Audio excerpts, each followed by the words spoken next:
Ready to report? Who knows? Yeah, might as well, I guess, What about Bobby? I don't, Well, Gotta call him. Bobby's the chairman, isn't he? I'll step in. Okay. Okay, we'll call the Electric and Cable Committee meeting to order April the 5th, 2016 at 4:05. The first item on the agenda is the approval of the minutes from the December 14th, 2015 meeting. I'll make a motion to approve the minutes of December 14th. Ask for a second. I'll second it. All right, it's been probably moved and seconded that the minutes be approved as presented. Any questions on the motion? All those in favor say aye. Aye. And for the record, I'll recuse myself because I wasn't here for that, okay? All right, second item on the agenda is the electrical projects update. Very good. We don't have any handouts necessarily, other than this one, which you can just have for perusal later. It's the data collection request from Vanguard, the folks that are going to be changing the electric meters for the AMI project. Is it the same thing we approved at the last council meeting? Right. Okay. And this is just their internal document to us that we need to fill out. They asked that we have this back to them 2 weeks prior to starting, which we've got on deck for May 2nd. So that would be mid-April, which is like next week.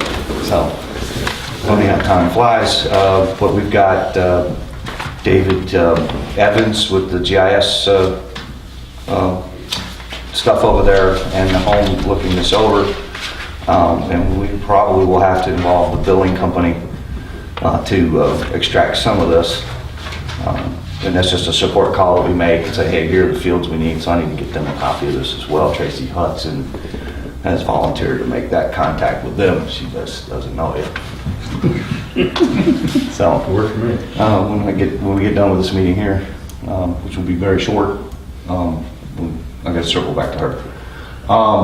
Just a couple of other items. The electric department is doing their role in putting all of these collectors across the system. There's a little grid of devices the size of a microwave, basically, that hang on a pole.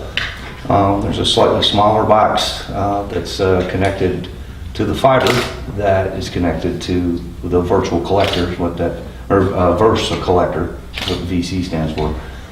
Those are the devices that talk to the meters. Meters can talk to meters, meters can talk to the Versa collector, the water meters talk to the electric meters. It's a mesh network that self-configures itself. We can kind of adapt. And then there are a number of repeaters that we will install as needed that are either hardwired, mounted on a pole, or they even have a small one that inserts in a street light that expand the coverage if we have holes. It's pretty much maintenance free, Yeah, unless a module burns out. and they last pretty good long. Should. I mean, I'd be surprised if we didn't get 5 years out of any one meter. So a lot of the meters that we're going to be changing out are probably 30 or 40 years old. We haven't had a significant meter change out program. This is in one swipe going to have new meters everywhere. Well, this is, I'm saying this in jest, but this is one time when electricity and water are compatible, right? Yeah, that's actually kind of ironic. Yeah, where they do mix. Yeah, good point. they don't touch, but they communicate. So it's going to be a new world for us in terms of the amount of information that we can get from the system. Obviously, its primary role, day one, is to read the meters, and we can align our readings with the substation readings at KU to get a better handle on our power cost adjustment, because it uses their dollar amount and our usage, retail usage from all the meters, to calculate that power cost adjustment relative to what KU's costs were in '09. Because we read on a sliding 30-day window, we're never really lined up exactly with KU's reading dates, which are automated. They read every 1st to 31st, and we read through the 1st and 31st across the whole system. Now we'll be able to pull the meters and collect all of that information in real time. I'm also looking forward to it helping us during outage management, because we'll get basically a screen full of green balloons and red balloons. And the red ones are the ones that are no longer communicating because they're out. We'll have much better outage assessment during large events.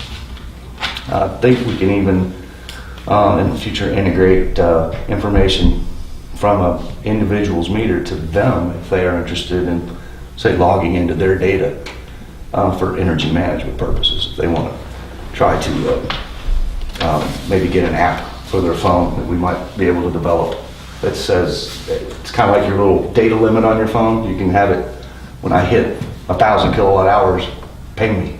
And I'll start fussing at the kids more, and leaving all the lights on.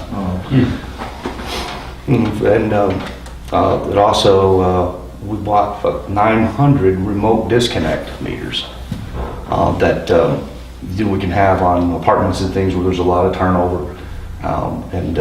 We can actually, with the system, just push a button and disconnect a meter. Jeff, when you get to the 1,000 kilowatts, Mhm. is there some kind of significant change in rate? No, Oh, okay. no, it's just, it's kind of a milestone that you could look at from a budgeting standpoint. We would have enough data in terms of load profile and time of day use that we might even get to a point where we could develop some more unique rates that help us offset, or help everyone offset, demand usage from KU. Like, say, from 2 p.m. to 6 p.m., we would have a higher rate, because that's when we're paying for more demand from KU relative to the rest of the day.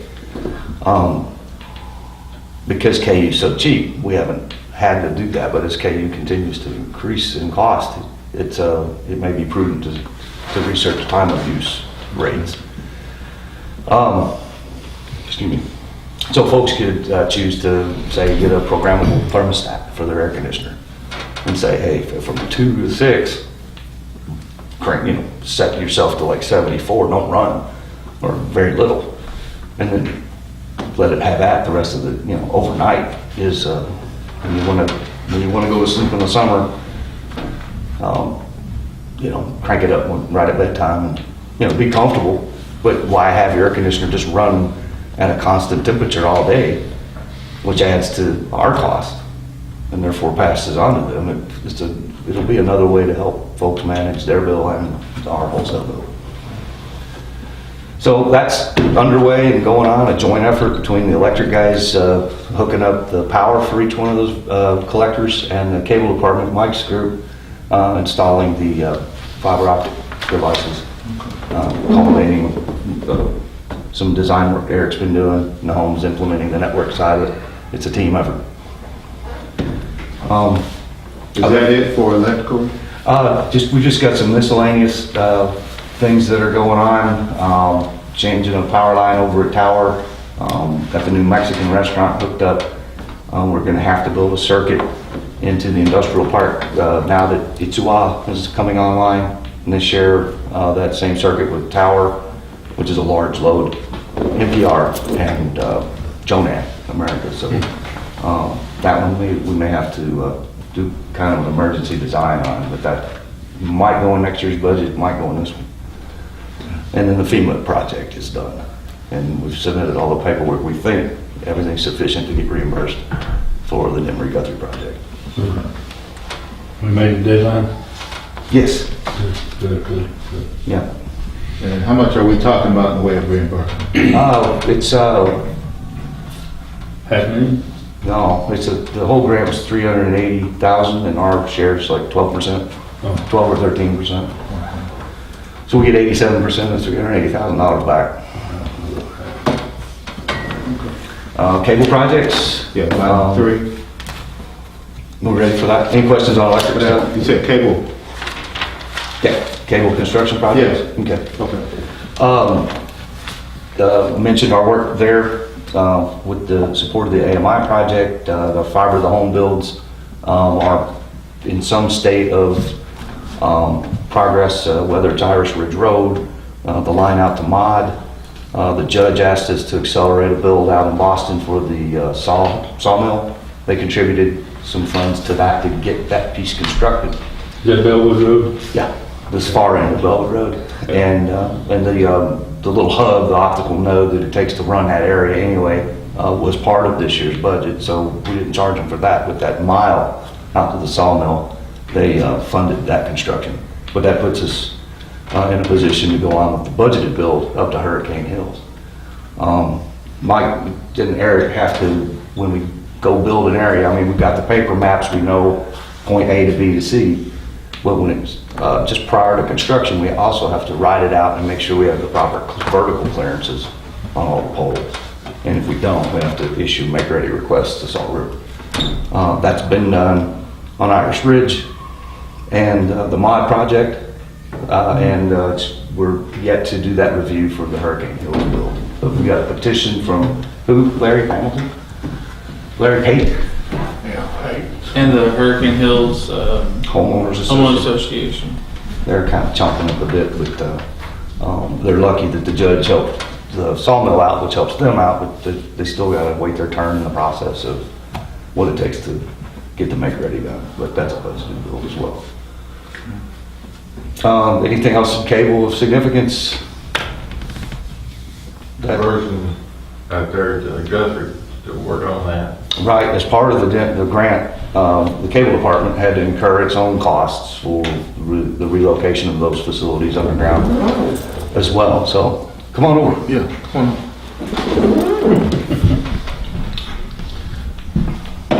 Maybe tell them a little bit about how that goes. I mean, you basically got to run two plants at once, right? Yes, we gotta try to get the new plant energized, underground plant energized in conjunction with the old plant, aerial plant, and try to keep them both running simultaneously. Then we go in there and pull all the surface drops down, get them into the underground plant, then go back, take sections of the overhead plant and shut it down. And we just kind of work our way back through the system, till we get it all taken care of. And just takes time. So to get folks that are complaining about that, or there's red pipes sticking up still, or we haven't pulled all the poles that we can pull. Not all the poles get pulled because of the AT&Ts on some of them, and it's really up to them if they want to relocate underground or not. We put extra pipe in that could be a spare for us, or AT&T could pay us back for, to leave that as an option so it wasn't a total box out. But they're not bound by the terms of the grant. They're not a participant of the grant. So there might be some feedback from folks. But we will maintain it. No, we'll donate those poles to AT&T formally very soon, once the cable's off of them. And we do have a contractor working in the phone, Lexington. As he gets free time, he comes down and works, and supposedly, that's his project to do. It's his pet project to do. I know we catch a lot of grief for having contractors, but when we met here last year and talked about no more sweep, we went on and bit that bullet, staffed ourselves accordingly to take that program in-house, which is going very well. Ask Blue Roby, the best cable he's had on Canesford in a long time.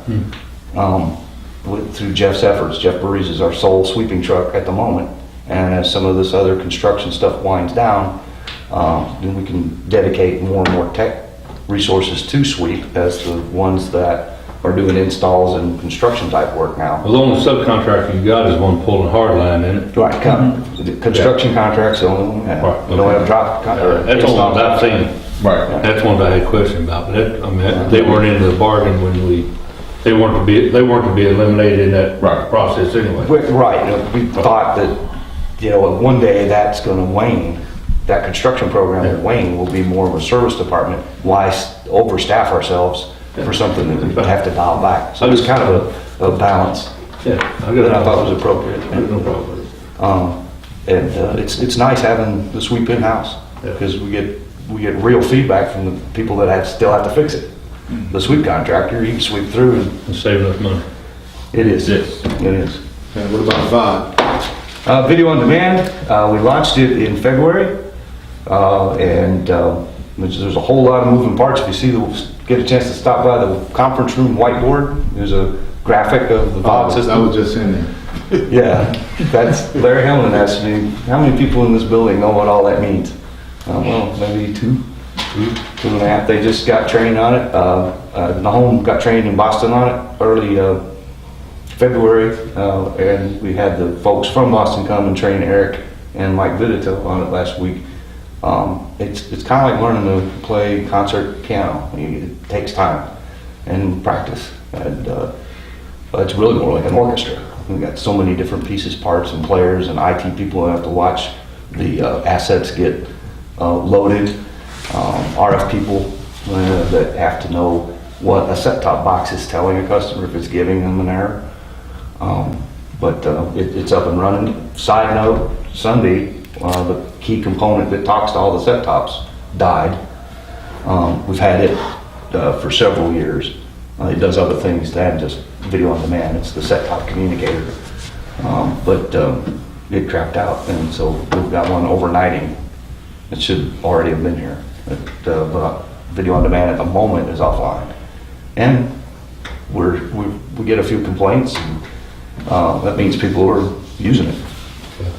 You got any handle on how many people are using VOD? I don't know if you went back to a session, week of sessions, we probably see, I don't know, a couple of hundred sessions a week. Some of those are transactional, they're paying the bills. I know we got 2 complaints this weekend from not being able to buy WrestleMania 32, which is a transactional, pay the bill kind of thing. Catastrophe. So I will get some data on the sales, or how we're doing on. I have one, I don't have March yet, but I do have February, our first month. We did have 59 purchases in the first month of deployment. So I'm waiting on the report to generate for March. Some of those are $5 movies, some of those are $30 wrestling matches. So I don't get it about wrestling.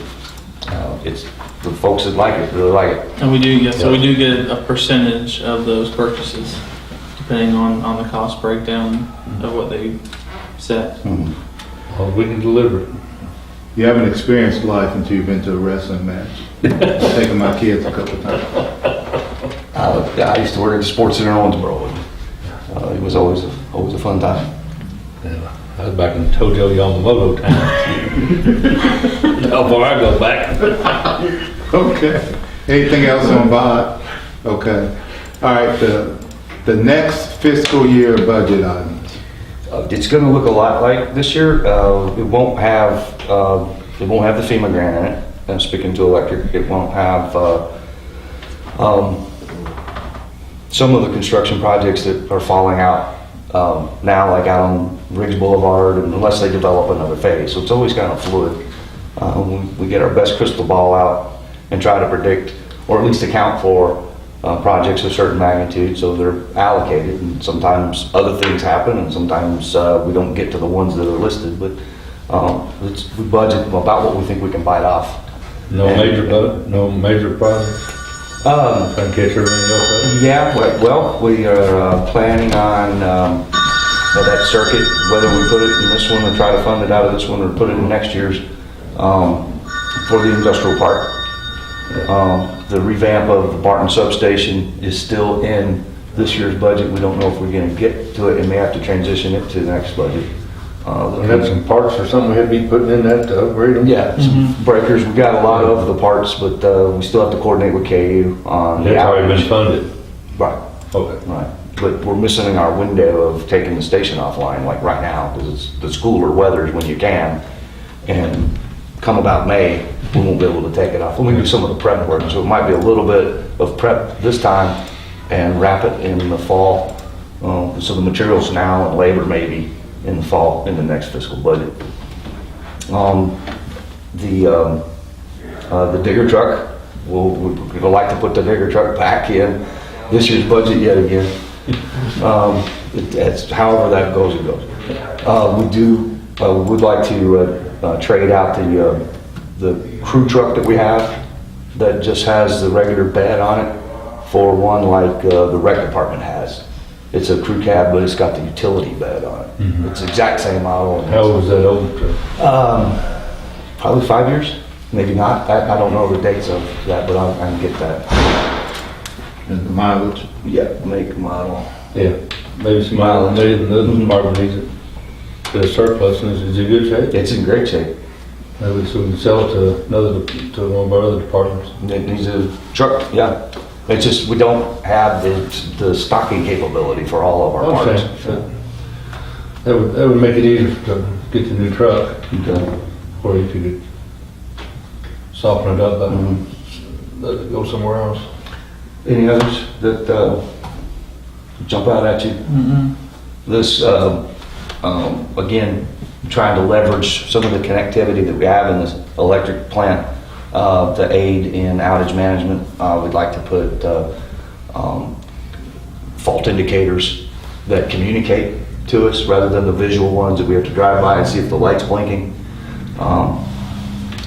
Schweitzer makes a wireless outage sensor that says, hey, I've seen fault current, here's the value and the time, and obviously we know where it is, and we can accumulate all of that back into the central SCADA system. So that would complement the information we get back from the breakers themselves. We know a breaker operated, the fault indicators would tell us where and closer to why.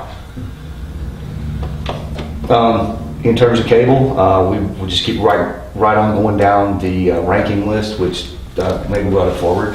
We probably should have had it pre-prepared for today, but we've designed the entire system and even parts of Spencer and Bullitt County with plant in Washington County.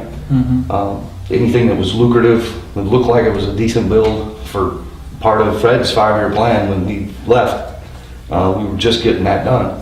And we're still following that ranking today. So it's kind of a, hey, how come I gotta wait 2 years on the rest of Bellwood Road if we ever build Bellwood Road the rest?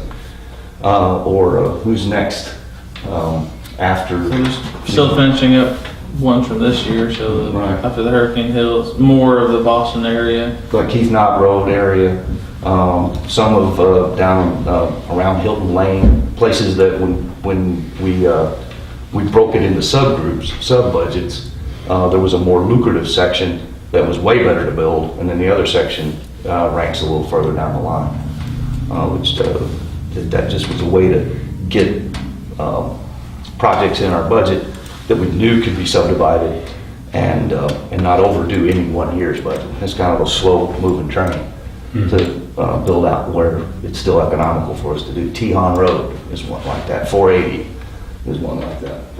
They're on deck, but they gotta wait their turn in terms of what their cost per passing was.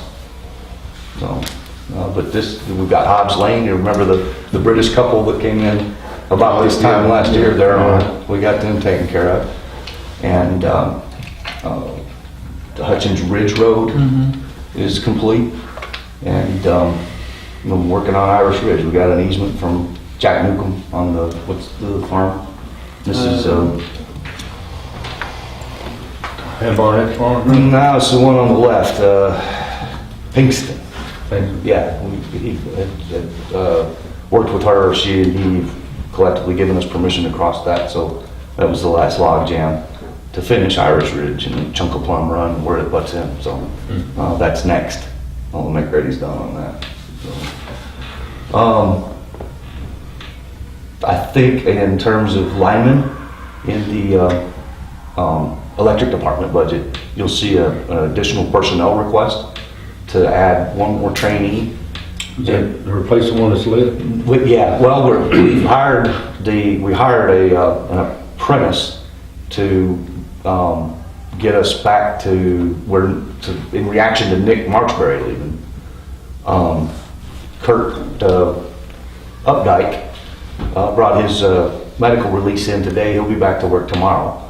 So that puts us back at a fairly full complement, but with one guy that's not on the standby rotation still. Jeff Miller's covering that kind of on an emergency basis until we can get him up to speed. In light of Eric Shelburne's pending retirement, the mayor's asked us to go on and consider getting an additional trainee and get started so we don't hit his retirement date and then have to scramble for additional staff. So that will be in there. And I hope the mayor's talking to Bobby too, so I don't know. That's pretty new. I mean, that just came out in the last couple of days. I heard that. Larry, anything on your take on that or? the latest kid's from Pike. He's working for Pike up in Lowell. Humphrey is his name. Right, he's from New Hope. So he's been to the lineman school, he's working for Pike now, and would rank as an apprentice for us for 6 months to a year while he completes what we consider the OJT part of that training to get into lineman 1. And ultimately, to lineman 2. Did the mayor give you a suspense date on your preliminary or your whatever, I guess I'll call it preliminary budget? Yeah, like this week. Okay. Yeah, it's like, give me your ideas and concepts, and we've been so busy with other stuff that we haven't been able to put it together and, So, saying by Friday or this week? Thursday, because I'll be gone Friday, or if Friday, Eric and Jeff and Mike will have to present it, so. But it would look a whole lot like this year, other than these few things mentioned. The additional linemen, I think staff-wise and equipment-wise, we're good in the cable department. We are transferring about half of the personnel and truck roll type related costs from the cable department to the internet department. Indirect cost allocation? No, it's that direct transfer. Internet transfer is about $1 million back to cable to help fund expansion and operations. Well, as part of all that rate changing that we did, lowering cable and increasing internet slightly, it would anticipated this move in this budget to go ahead and start more directly allocating in a different than an indirect cost allocation, those true costs of operating the internet. Instead of just a big sloppy wave transfer back to cable to balance it. Because we know that it's without the cable plant, there would be no cable internet plant. But to maybe get a better handle on those true costs in both departments. Especially since the video margin on the video product, the cable side, is so thin. Piece of good news, it's kind of related to the budget. Through the NBC and Turner renewals, both came in under our estimates for cable TV. So for the first time in a long time, we're actually going to have a cable rate reduction in May. I don't know the exact, it's, It's less than, around $1. so that would last For through the year. expanded basic. So for those through expanded basic, part of the ordinance, it says when a contract renews, whether it's up or down, and we had to estimate those when we did the ordinance, and they came in below estimate, so we get to lower the rate. That's always good. All right. So we'll have that, I guess, there's one more council meeting before the May bill, or at least there's 2 more council meetings. So we'll have that solid number ready to report the next time we meet. That's all I've got, unless you guys have anything for me or us, No, I'm good. custom-wise. So our next meeting is July the 5th at 4 o'clock? If that's okay with you guys, it's right before a working session is normally scheduled time. Right. If that's working for everybody, it's just sort of Yeah. a way to remind. On Tuesday, Yeah, saves us a day, because we're gonna be here anyway. July 4th, is a holiday. Yeah, so Monday, I was just looking at my phone. That's Oh, is Monday, it? right? At July 4th, if we get, city employees get the day after, or just the day of? Just no, the day after. Just the day. Just the day of, okay. So yeah, we'll be So it'll be- on, I'd say for May. Sort of a hangover or something. Okay. I'll be here. Yeah. Okay, works for me. That's, it follows a working session, Yeah, that's or I mean, it precedes a working session. We thought that was maybe handy. That is handy. Yeah, it works. Guarantees it lasts an hour. Yeah, that's true. Yeah. You can't be long-winded, Bill, so. I promise I won't. That's all I have, guys. Okay, anything else well, we can't bring anything else up. No, this is regularly scheduled. Okay, Anything you want is to there talk anything about? else we need to go over while we're here for this meeting? Can't Okay. think of that.